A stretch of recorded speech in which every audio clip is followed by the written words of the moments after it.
Hey guys, it's Susie Kim with OGN Global. I am standing here with Hi of C9. Hi. Hello.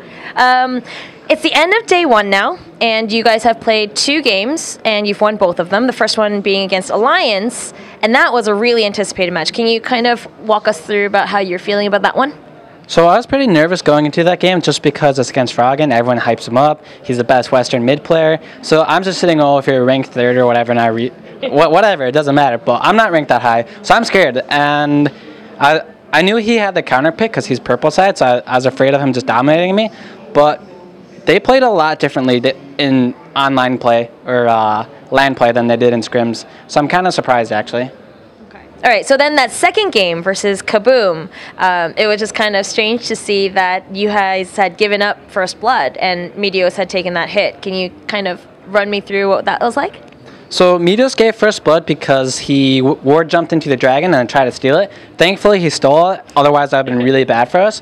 But they're not a bad team early game at any means. They have fine laning. They have good tactics early game. They just kind of fall apart as the game goes on. So early game, it's perfectly reasonable for them to get First Blood. But as you noticed, the game went on and on and on, and they just kept giving things away from us, and they just weren't playing up to par. So they'll be fine early game. If you let them snowball their advantage early game on you, that's really bad. So if you play a little bit safe and just scale into the game, you'll normally have a good advantage against them. Okay, great. So then you've been in Singapore now for a couple of days. How are you liking it being here?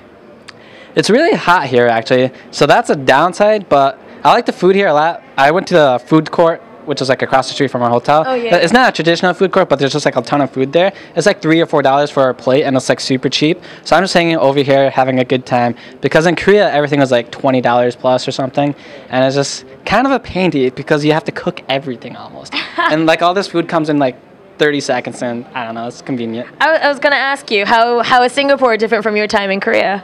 Well, they're both pretty hot.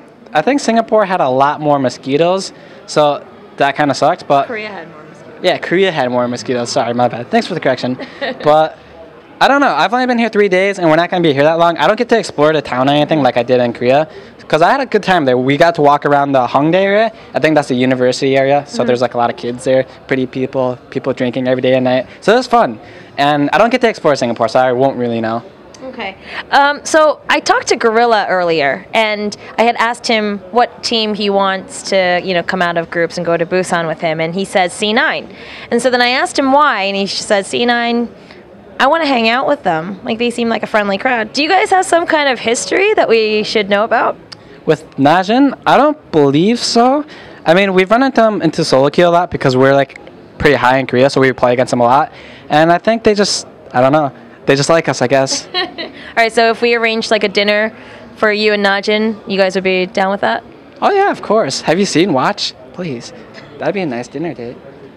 I can't wait to go and translate for you. No, okay. We got this. Just eye contact, and we'll just have, is it verbal cues when you just look at them? Verbal cues, yeah. Yeah, something like that. Yeah. So should we all just leave and leave it to you and Watch?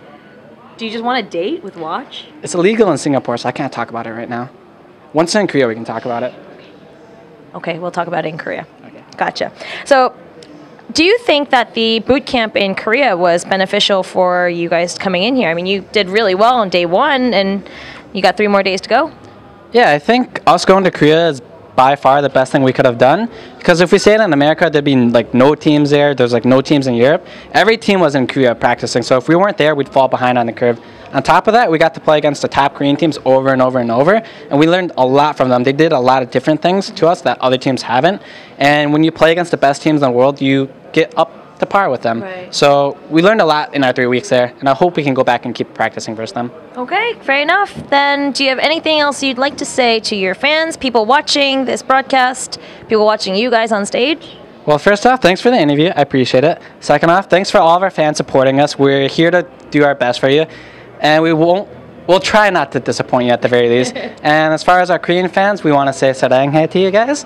And everyone else, we love you guys too. So I appreciate all the support you guys give us. So, okay, well, thank you very much for this interview. And for all you guys, make sure that you guys keep tuning in and subscribe to the On GameNet channel. Bye-bye. And we will see you again.